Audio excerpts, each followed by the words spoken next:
Good morning, everyone. Welcome to Poliglotar, Salvador once more. Today, we have the second talk here by Erick, Gibson, and Hewdy, Lopes. They will talk about neurodiversity in polyglotism. Okay, Erick and Hewdy, please, you are welcome.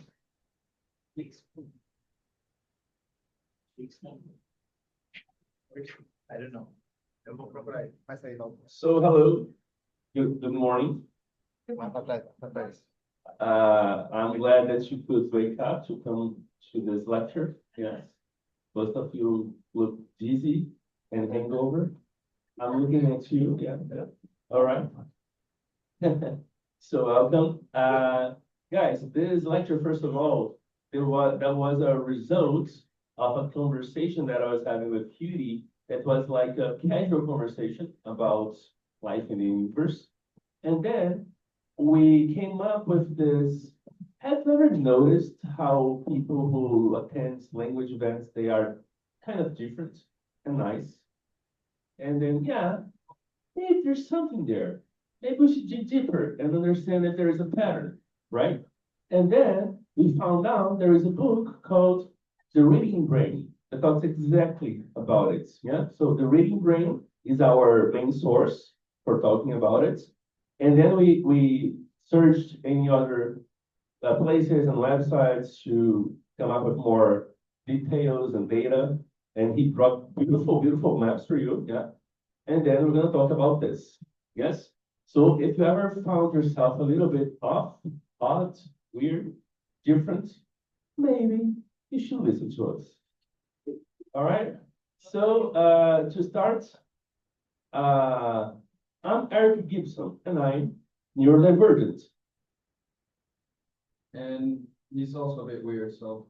All right, and my name is Hewdy. Now, the English pronunciation is Hewdy. Brazilian pronunciation, Hewdy. It's a very mysterious name. And I'm also neurodivergent. It's weird. So, can you pass on the slide, please, for the next one? Take your time. No rush, yeah. So the question of $1 million that we will try to answer is this. If all brains were the same, would language have ever emerged? Because if you think about it, if we have the same mindset and brain patterns, maybe communication will be so easy, right? And then if we have those different neural pathways, suddenly language is necessary. So go ahead. Oh no, that's me again. Yeah. Sorry. So the author name is Mary Ann Lopes. The book is The Reading Brain. And her main point is reading isn't hardwired. What does it mean? That no brain ever was designed to read by itself. So what happened is there were those systems created for walking, eating, something, etc. And then we borrow those neural pathways to use it in a different way, an alternative way, which is reading. But it was not designed for this. It's not hardwired. And each person has different neural pathways because we borrow from different parts of the brain. So that's what makes reading and language so diverse in itself, because we always come up with different connections. Each person has a different connection, and that's very unique. You were talking the other day about an example of a Chinese person, right? That had an accident. Give us that example, yeah. Yeah, a great example of this is a Chinese guy. He was both fluent in English and Chinese, and he suffered an accident. Yeah, he had a stroke. And then when he woke up from the stroke, he could read English all the same. But all of a sudden, he couldn't read Chinese anymore. Why? Because the part of the brain we use to learn English is so different from the ones that we use to read Chinese because of the ideograms, right? Those symbols. It's not the same pathway. And he lost this part, but he didn't lose the other one, which means that different languages require different parts of the brain. Arabic, Chinese, Japanese, English. And that's why if you are a polyglot, you activated different parts of your brain and you expanded your brain due to this different pathways. The camera's over here. Good. Yep. All right, next. And neurodivergent minds are silent architects and driving forces behind humanity's written communication. This is again your part. All right.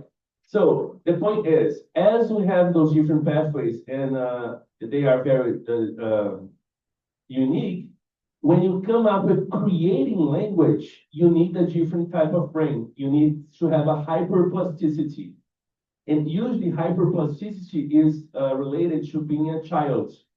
However, if you are a neurodivergent, your brain remains with a hyperplasticity over time, and it doesn't change as much. And that is very useful when you come to create language. So most of the language created most likely were made by neurodivergent people. So Shakespeare, yes, probably. Yeah. Most likely, yes. All right, next. So there can also happen what is called a feedback loop. And now we're gonna, can you just move a little bit? Thank you. We're gonna go into what is called the cipher-word hypothesis. Has anyone here ever heard about that hypothesis before? A couple people I see over there. It's a very interesting hypothesis. So basically, it isn't just that diverse brains shape language. Language also shapes how we think. And this is the cipher-word hypothesis or the linguistic relativity. So in an example we can see here on the color perception, Russian distinguishes, well, I don't speak Russian, so pardon my Russian, but Russian distinguishes Gulovoy, which is light blue, and Sinu, dark blue. Yeah, they distinguishes between those two. So speakers are faster at distinguishing blue shades rather than those who have fewer words for different shades of blues. Something very interesting. Next again. Another example that we can see is spatial orientation. So some languages and some Aboriginal languages, language speakers in Australia use cardinal directions instead of left and right, and they rarely get lost. They have this innate spatial direction, like in themselves, and they can tell what's north, south, east, west. So if they're asking for directions, they're not going to say turn left, turn right. They're going to say go southeast, go southwest, etc. And so they innately have this better than those who use left and right. Next. So diverse brains shape language, and language reshapes diverse brains. And the cycle never ends. The feedback loop. The more you learn about a language, the more you open up your mind to say to those new neural pathways, and it shapes a little bit how you think. Now, there are some, like in the media, where they exaggerate this to some extent. It's not something that, wow, you're going to change how you view reality in a very big way. No, but it does influence a little bit on how you think about certain subjects. Next. And a great example of this is the book 1984 from Orwell that talks about if you reduce language, you reduce your capacity of thinking, especially abstract thinking, which is more creative.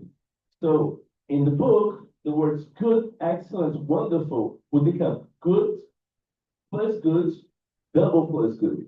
So making the language very poor. Bad, terrible, ungood, plus ungood, double plus ungood. Look how boring the language is. No creativity at all. So, and words like freedom, justice, and fairness, which are abstract thinking and makes you think about fighting for your rights, they become a crime thing.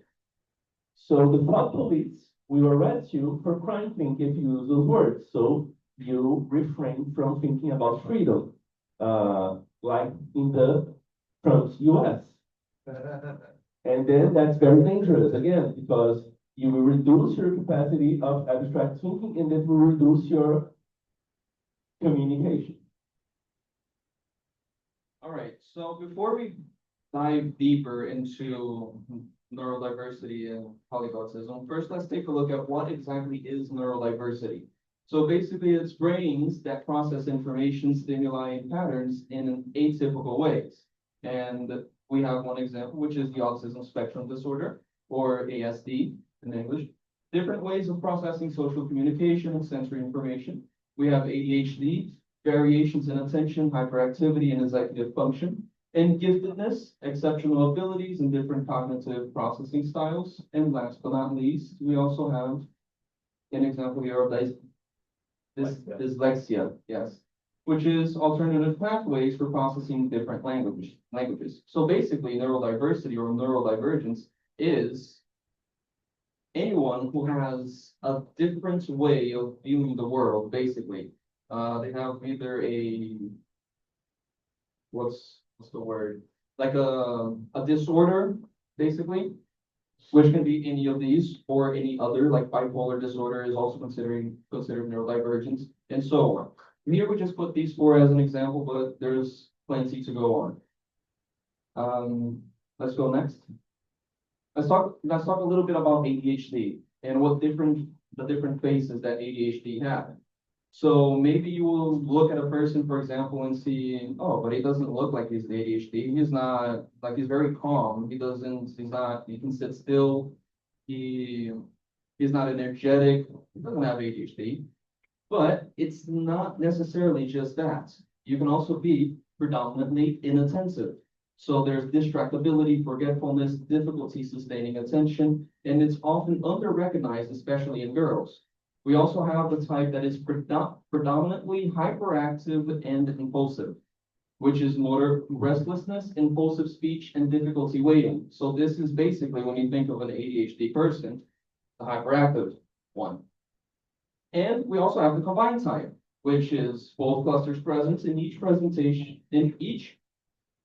Presentation can shift with age. ADHD often overlaps with autism or giftedness, producing contradictory signals and fueling misdiagnosis. So chances are, if you have ADHD, you are more prone to have autism as well. So it all depends on like the professional you go and if they are apt to diagnose in adults, because the older you go, the older you age, basically, the better you become in masking these symptoms and appearing more of a typical way. And this can often lead to misdiagnosis. Next. Just a comment. That's why the best option for everyone is to find the diagnosis as soon as possible, especially when you're a child. Because when you're an adult, maybe you even get a little bit reluctant about this, finding yourself in a different way, or you have some prejudice against it, and then that goes against yourself. You cannot it goes against your self-knowledge, yeah? So think about it, as we adults, we have all these layers of masks we put on to society that goes so far away from our essence. And just a note to both ADHD and the ASD, if it goes undiagnosed into adulthood and later in life, this can lead to the person also developing either anxiety or depression as a symptom of the undiagnosed ADHD and ASD. So it's very important. Maybe somebody is very anxious or very depressed and they go to a psychologist and they are treating the anxiety and the depression, but there's an underlying cause that could be ADHD or ASD. And if you get diagnosed, you can help that and effectively reduce the anxiety and depression. Autism. We have, this is a very sensitive topic, let's say, in the autistic community, because right now we are at the DSM-5, which is, I forgot the acronym. Do you remember the acronym? What do you mean? For DSM-5. Oh, diagnosis. Basically it's a manual. I forgot the acronym. So you guys can already tell that I'm a little bit on the ADHD side as well. But basically on the DSM-5, which is a manual that originated in the United States, if I'm not mistaken. Diagnosis, statistical medical or mental disorders, basically. Yes. Thank you. So in the DSM-5, all of these subtypes of autism are grouped within one big group, which is autism spectrum disorder. So we don't have these profiles that I'm about to say. That doesn't exist anymore. We don't classify autism in this way. But personally, I think this is still relevant for you to notice how autism can be different for each person. You can present it in different profiles, and these behaviors can be seen as so. So before the DSM-5, we had Kanner, the Kanner profile, which basically is early language delays, repetitive behavior, sensory sensitivities, and it was identified in 1940s. So the Kanner profile is what you would call today the classic autism. So you would see that person who rocks back and forth because they are trying to self-regulate, which is called stimming, with the hand as well, and they keep doing this, and maybe they are non-verbal, maybe they have difficulty, like extreme difficulties in socializing, etc. That's the Kanner profile. We have also Asperger's syndrome. Before the DSM-5, Asperger was not considered part of the autistic community. It wasn't part of the spectrum. It was a separate diagnosis. But Asperger's syndrome is average to advanced language, strong analytical skills, and focused interest. So whereas the Kanner might be more stereotypical when you think about somebody who's autistic, maybe you would look at somebody who's Asperger and just think, oh, he's just a little bit weird, that's all.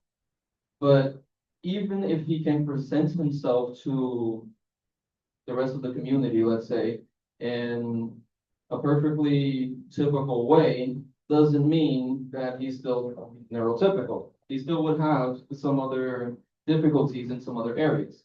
We also have, as another example, there are many, I believe there are like 6 subtypes, we're not going to get into all of them, but there is also PDD and OX, which is basically the historical catch-all for traits that didn't fit other subtypes. So this is the person who relates a little bit to the Kanner profile, but not entirely. A little bit to the Asperger's syndrome, but not entirely. A little bit with the other subtypes, but not entirely. It's like this very incognito, like very mysterious.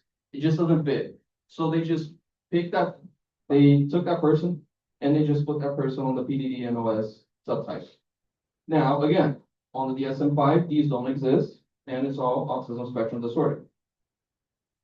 We also have here what I like to call an honorable mention. This is something that is relatively new to me, and I think this is, some of you might find this very interesting.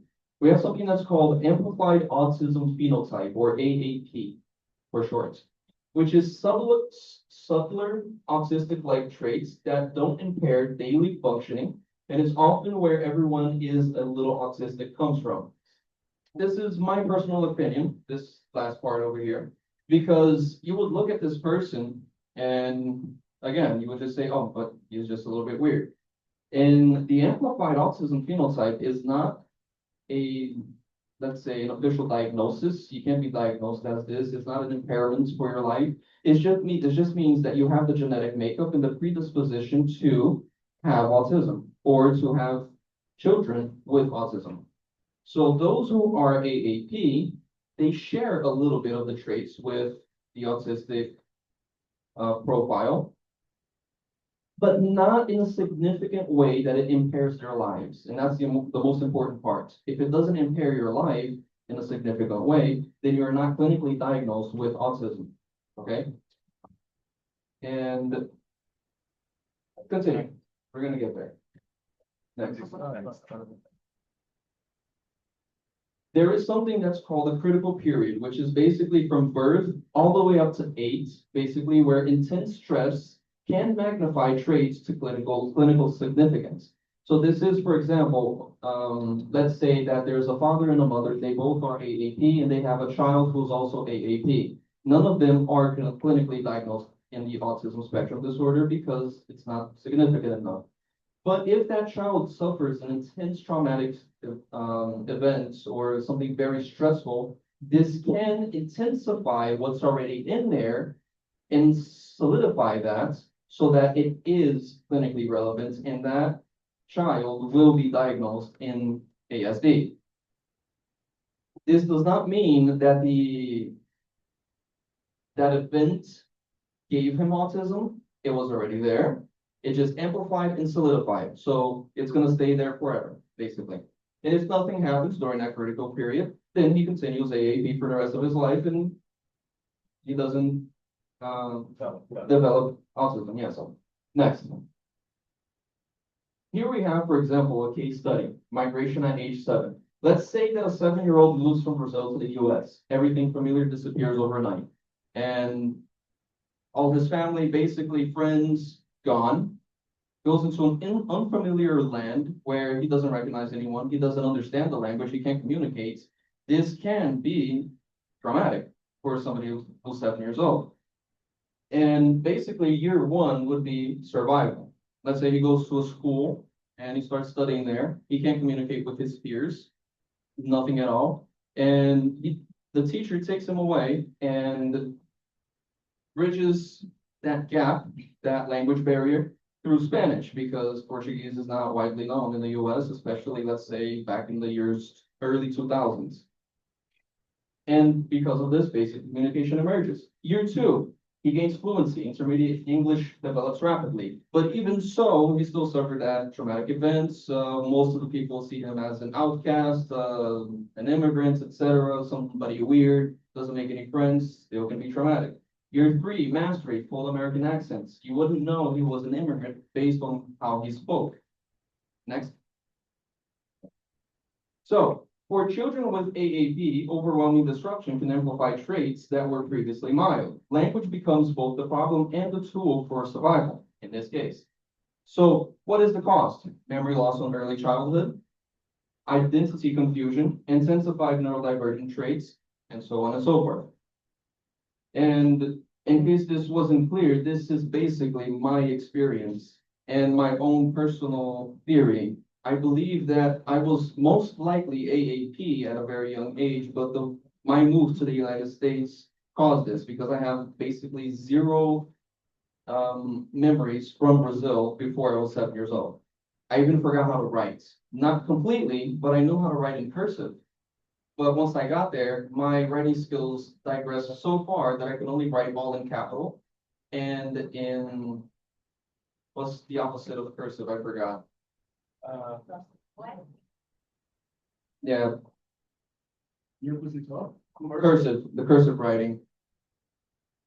Yeah. Yeah, but I forgot. But you guys understood, basically. Letters. Yeah. Print letters. Yeah, okay. Capital letters. Yeah. Print letters. All right, next. Okay, that's me. Giftedness. All right, so so far, just to make clear, Hewdy has the ADHD and autism spectrum level 1, and I went to a psychologist at some point 2 years ago, to a specialized psychologist in Brasilia. Her name is Hewdy. And then after a talk, she said, okay, you clearly have giftedness, and we need to know which level you're at, because it changes dramatically. And for example, when we talk about giftedness, there are 7 areas you can be gifted on. For example, you can be good at sports, you can be good at analytical thinking, you can be good at creative writing, and those kind of things. Usually related with arts, language, and sports. Yeah, most likely. And then, in my case, it's a bit weird because when I was in high school, I was this person who would get straight A's in every subject.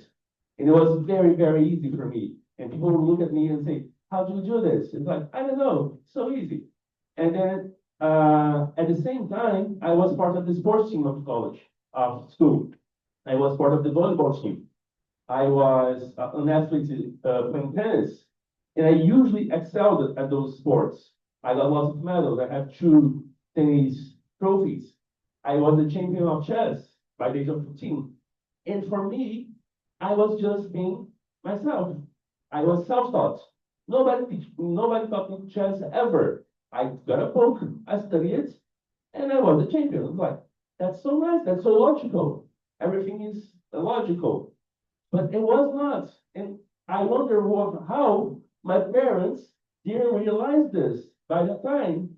Yeah, they would say, oh, he's very smart, but it was not the point.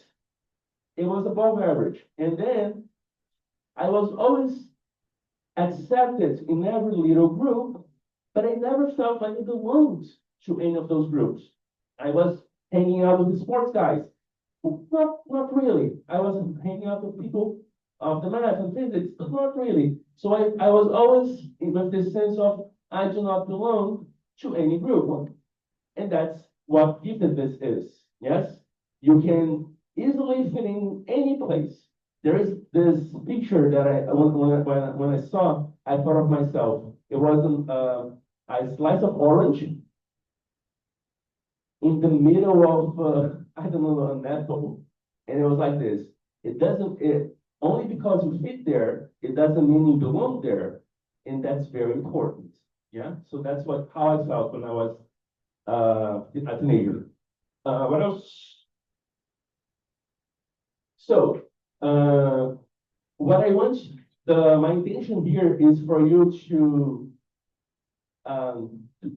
just forget about the notion of giftedness as a person that is highly intelligent, but only that. You can be gifted, and very bad at school, very bad. A good example of this, Whindersson Nunes, he is gifted. He was diagnosed with high IQ. Why? Because he's good at arts, language, coming up with fast thinking. And most people say, oh, he's so dumb. He's not. He may be bad at math or physics, but he is gifted and he stands out. So giftedness is something that people just confuse with Einstein. No, there are many possibilities, especially high performance athletes. Most of them are gifted. Yeah. So think about it. Can you go up? So usually they are successful, creative, they take risks, and again, if you are gifted, it's very likely that you may be twice exceptional. You may have ADHD, autism, or a mixture of both. I haven't gone that far. I need to go through this. It's very expensive. For you to have a notion, it's kind of at least 3,000 to have a diagnosis like this, yeah. And You paid for that time? no, I paid for an interview of 1 hour with the psychologist to spot that I had something, and she did. And then I had to pay extra 5K to go deeper and understand the levels of it, yeah. And I will do this at some point, yeah. Not now, but I will. Can you move on, please? Okay, yeah, that's basically, I've covered all of this. Next one. Oh, yeah. Not to be confused with savant syndrome, okay? So here we have giftedness is not savant syndrome. Giftedness means a broad high potential, and savant syndrome means extreme narrow ability alongside disability. Usually, an autistic person, usually to have savant syndrome, it's usually tied to ASD. Okay, so a person who's ASD can have savant syndrome, but it's very rare. It's not something that's common. So the difference is giftedness maybe can shine in a whole bunch of different areas, can fit in a whole bunch of different groups, but not entirely belong. And savant syndrome is basically, there was this one guy who flew over New York City in a helicopter for 20 minutes. And based on only that and what he saw from memory, he drew an entire landscape of the whole of New York City in minimal details and like a huge campus, basically the size of the wall in the back. So savant syndrome is basically like this, a very high skill, but it's narrow. It's very narrow, and he cannot expand this on something else, and it's usually with a disability as well. Just for you to know, gifted people, they're not only like privileged, yeah, to have this. there are always lots of drawbacks, especially related with relationship and hierarchy.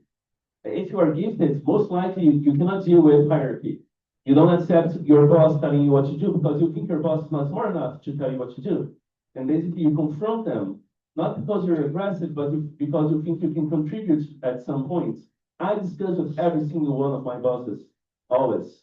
And people thought I was like too courageous or too naive or anything. No, I was just giving my opinion. And one of my bosses, her name is Katia from Jefferson. I had an early argument. I was just recently hired. And I argued with her, and at some point, after months, she gave it up and she said, okay, you're right. And, but that was very rare, yeah? And today we're friends, we're actually friends, yeah?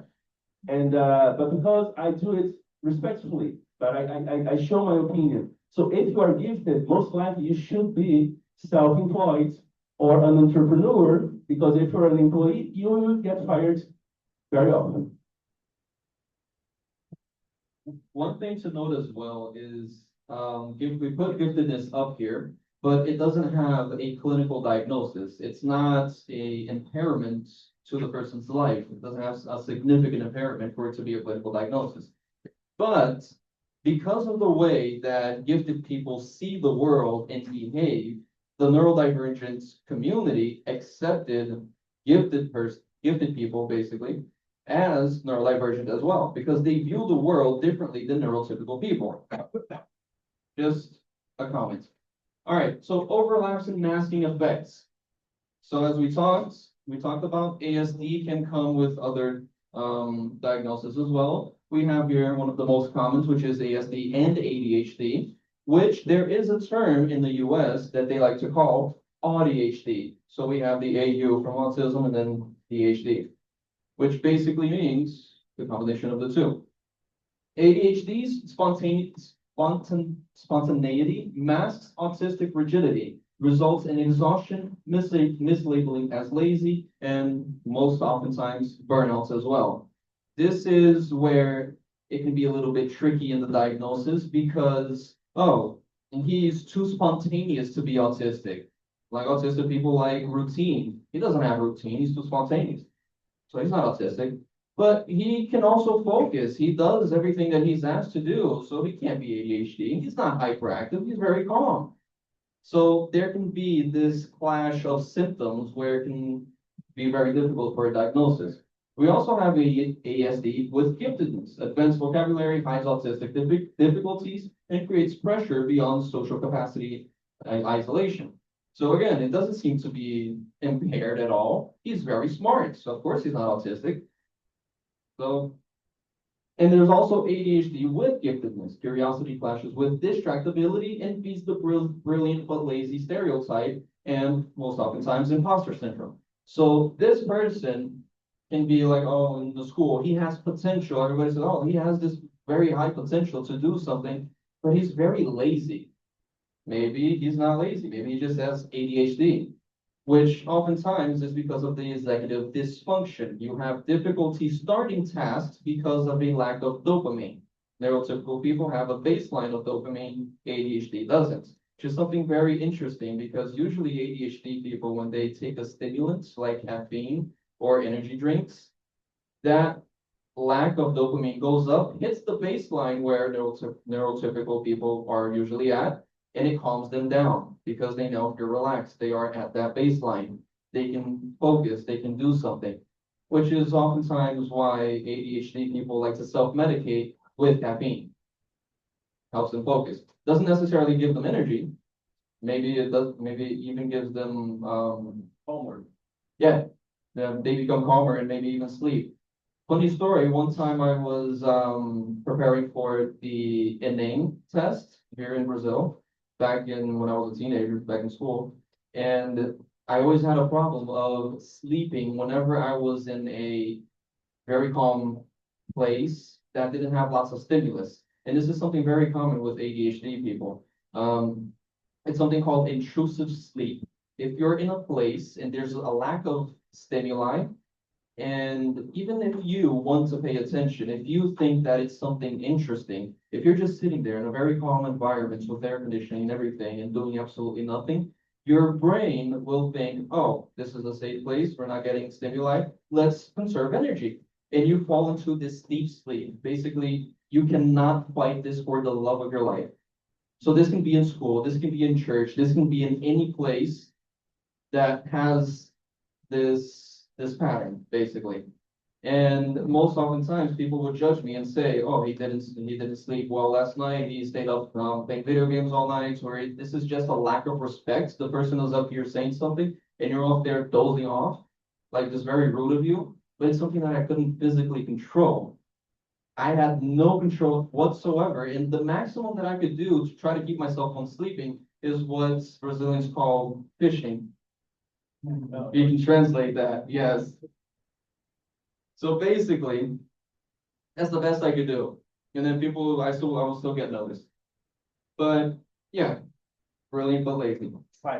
And then we have the triple overlap. If there's a twice exceptional, then we have the triple as well. There can be a person with ASD, ADHD, and giftedness, which creates a diagnostic chaos, delayed support until crisis forces recognition. I have a theory that I might be this triple overlap, but I haven't gone down that road to get tested for giftedness yet. But I believe I might be that. But so far, what I can say is that I'm this, the ADHD, autistic, and ADHD. And that's, my friends, is the trifecta. And I think you nailed it. All right, can you move on?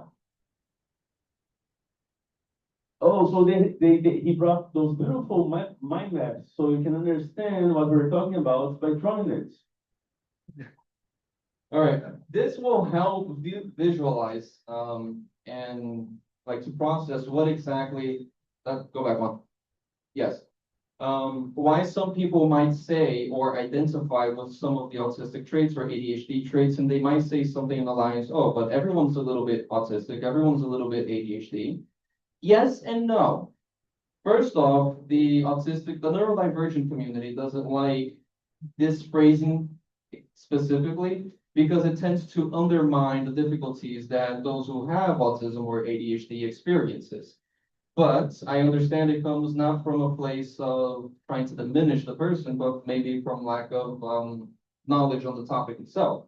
So this specifically is, let's say, all of these symptoms. We have here object permanence, we have impulsivity, time blindness, all of these different symptoms from ASD and ADHD. And we have here in the center what we would call not on the spectrum of neurotypical person. Okay, so you can have time blindness, but maybe it's not high enough, it's not intense enough for it to be an impairment on your life. So you can identify with somebody who's ADHD who has time blindness, but since you doesn't have that intensity, you maybe say, well, just write things down or just put alarms on your phone or something. That's what I do and it works. Maybe because you're over here and he's over here, so it doesn't work for him. So what really matters is the intensity and the frequency of these symptoms happening in your life. Next. Here we have, for example, what a neurotypical person could have. Now, again, since it's a spectrum, it can be any form of combination between these symptoms. But this could be a neurotypical person. He goes over the line a little bit over a couple of symptoms, but it's not frequent enough or intense enough for it to be considered a impairment on your life, for it to be diagnosed as autistic or ADHD. So he can have a little bit of problems organizing or task paralysis, but it doesn't impair him. Next. On the other hand, ADHD can look something like this. So we have task paralysis on like way up there. We have object permanence, which something very interesting about object permanence. Out of sight, out of mind. If you don't see it, you forget about it. This also extends to people. So most oftentimes, ADHD people can be categorized as cold or uncaring or lack of emotions or something like this. oh, well, you don't miss your mom, you don't miss your dad when you're far away from them. It's not that we don't miss them, we forget that we miss them. They're out of sight. They don't exist for that period of time that we're not thinking about them. And so if they don't exist, we don't feel that sense of, Vacuum? yes, exactly, because English doesn't have a word for saudade. Yes. But yes. So that's object permanence. And we have here other symptoms as well. Next. Autism can look a little bit something like this. So you see where these symptoms will be ADHD related. Autism doesn't have this, so object permanence, task paralysis, time, blindness, usually usually ASD doesn't focus on that and rather on the other part of the spectrum. And one more time. And if you have both, it can look something like this. Now, this is very specific for each person. So there is a phrasing that some people say, for example, oh, if you've met, probably not this, but you'll understand. So if you met one Brazilian, you met them all, basically, like, you know, there's that saying, like, everybody's alike. So what a phrasing that I like about the autistic community is if you met one autistic person, you've met one autistic person. We're all different. It's not because you know somebody who's autistic and the other person doesn't act like them that he's not also autistic. It's a spectrum. It can look like any form whatsoever. Next. So just to give the credits, I got these arts from this Instagram page, Color Me Neurospicy. It's a very cool word that I like to use in English, neurospicy. Like, yeah, like what flavor of neurospicy are you? So the neurospicy community likes to use this a lot. It's a very fun word. But this is basically all from there. All right. So guys, to bring this topic back to language, we try to teach you more or less about neuro stereotypes and neuro divergent people, so we can talk about this. So it's like scaffolding, yeah? We did scaffolding right there. Neuro, yeah. In the, let's say, in the spirit of ADHD, we went off on a tangent completely to give you some extra information. Now we're bringing it back, basically. Perfect. So, what happens to our brain is we have hyperplasticity and hypoplasticity. Many neurodivergent brains display hyperplasticity in some areas and hypoplasticity in others. So what does it mean? Normally, the brain is very hyperplastic when we are younger, and then it goes to be hypoplastic with the age, when we get older. Neurodivergent brain doesn't function like this. And it's not even the pattern when it's distributed. So you may have very hyperplastic areas and very hypoplastic areas in your brain, which surprisingly helps you with languages. All right, why? Because hyperplasticity creates innovation. It forms new connections quickly, allowing novel ideas to emerge. So when you see a new language, you welcome them and you connect them very easily with other pathways you already have. So the connectivity is faster. Also, especially people with ADHD, you're good at creating new words and coming up with neologisms from languages. So people who are very creative with language most likely are neurodivergent. So spontaneous leaps, slang creation, new storytelling. So slang creation are most likely thanks to people like him. Yeah. So every time you see a new word coming up, maybe a person created it. And what about people? Hypoplasticity. It creates stability, resistance to change, preserving established patterns. If you think about the history of language, it was very chaotic, very chaotic. One person will pronounce a word like this, the other like that. There is a funny story about pig and pork, because pig was the language of the people producing the pig, and pork the one eating this. And then that's why we have pig and pork. And then if you have hypoplasticity, you can just set this thing in stone. You can create grammar rules. You can create standardized patterns so people can follow and everyone can benefit from it, yeah? So you need both hyperplasticity and hypoplasticity in order to create a language. And we're running out of time, so we're going to conclude. Can you move on? Is it your? So humans were never born to read. Reading is a cultural invention achieved by recycling existing circuits, and there is no single reading brain. Move on. Okay, and the final answer for the question we asked you about in the beginning was, if all brains were the same, would language emerge? Probably not. Next one. So difference builds language and difference keeps it alive. So as long as we are different, language will always exist, and that's the beauty of it, the diversity of it, what brings us together. Next one. So does any of this sound familiar? If any of things he said about himself or about myself ring the bell, guys, serve your hearts and seek a specialized psychologist so you can know more about yourselves and you can help yourself to develop into a better person. Next one. And yeah, here is a reference for you. It's called the Atypical Umbrella. It's a website where you can check you can do some tests and check if you have something or not. Atypicalumbrella.com.br. Go ahead, next one. And many people, when they finish a lecture, they usually say thank you for the audience. But as you saw, neurodivergent people helped create language. But rather than saying thank you, we're going to say, you're welcome.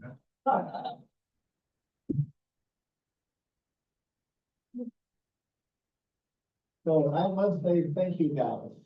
And we are truly gifted to have you here. Okay, Ivo, thank you so much. See you in the next talk. Oh, let's see some time for questions.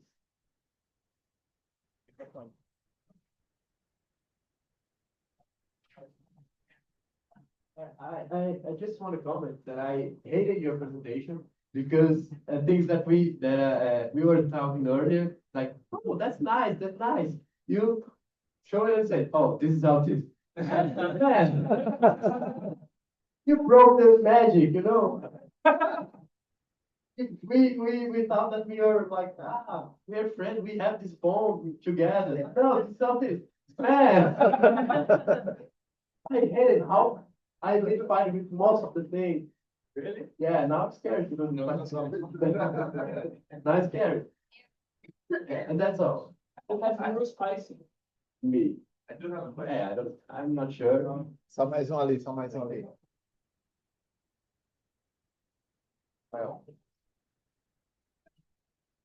You guys, thank you. I'd like to ask about those infographics about the neurotypical, neuroatypical, neurospicy. Do those characteristics fluctuate throughout life? Can they fluctuate throughout life? Or I believe they're not set on stone, right? But how does that happen? I mean, what triggers that maybe? If you know, I don't know. So just a disclaimer, I'm not a professional in the area, I'm not a psychologist. This is just a hyper focus of mine, basically. So what can happen is there are instances, for example, of a level 1 support need autistic person rising up to level 2, or level 2 dropping to level 1, level 3 dropping to level 2, etc. This is all within, let's say, in therapy sessions. This can happen, or maybe if you suffer a very traumatic event, this can like deepen some other characteristics, some other symptoms. So it can happen, but not to the point of, let's say, oh, maybe one day in my life I will reduce all the symptoms and I will be neurotypical. No, but it can slightly fluctuate, let's say, on the type of support that you need. And now, not to be confused with ASD level 1, 2, and 3 means that level 1 is less autistic than level 3. No, It just means that they can operate in society without less support than a level 3 would. So they still have difficulties, but rather on other areas. It's still the same ASD. So, but basically, depending on context, yeah, and if you are in a dysfunctional or functional context, yeah, you will develop more or less those traits, yeah. We were talking about this yesterday, right? If you live in a very functional family, everything around you helps you out. Maybe you don't even show any trait because it's so perfect. See, everything is fit for you. But in society, most likely it won't happen to you. So you will show and develop those traits.